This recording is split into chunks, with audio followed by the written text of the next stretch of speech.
السلام عليكم. أهلا بكم مشاهدين الكرام في لقاء جديد. نادي الزمالك ينتظر رد كارلوس أوسوريو حول جدولة مستحقاته.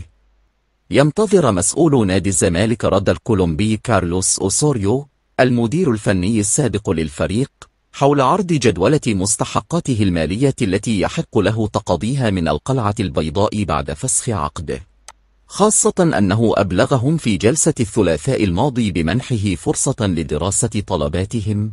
وكشف مصدر بنادي الزمالك أن كارلوس أوسوريو لم يحدد مهلة للرد على عرض الزمالك بشأن مستحقاته والشرط الجزائي، على أن يبلغ إدارة النادي بقراره بعد التفكير في العرض.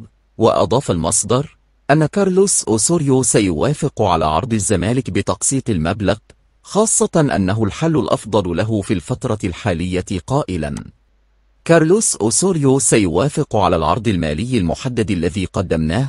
وشهدت الجلسة عرض مجلس إدارة نادي الزمالك على المدير الفني الكولومبي جدولة مستحقاته لدى النادي بعد الإعلان مؤخرا عن توجيه الشكر له. وطلب كارلوس أوسوريو مهلة للتفكير والرد على المجلس. وأكد مجلس إدارة نادي الزمالك في حديثه مع كارلوس أوسوريو على احترام النادي له وتقدير دوره مع الفريق خلال الفترة الماضية التي تولى فيها المسؤولية.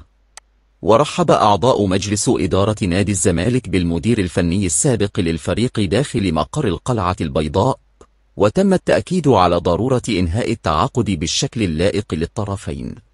وقرر مجلس إدارة نادي الزمالك فسخ التعاقد مع الكولومبي كارلوس أوسوريو بعد سلسلة النتائج السيئة التي حققها الفريق تحت قيادته، كما تم إقالة مدحت عبد الهادي المدرب العام وتعيين معتمد جمل بدلا منه، واستمرار باقي أفراد الجهاز المعاون أحمد مجدي، محمد عبد المنصف، ومدير الكرة عبد الواحد السيد.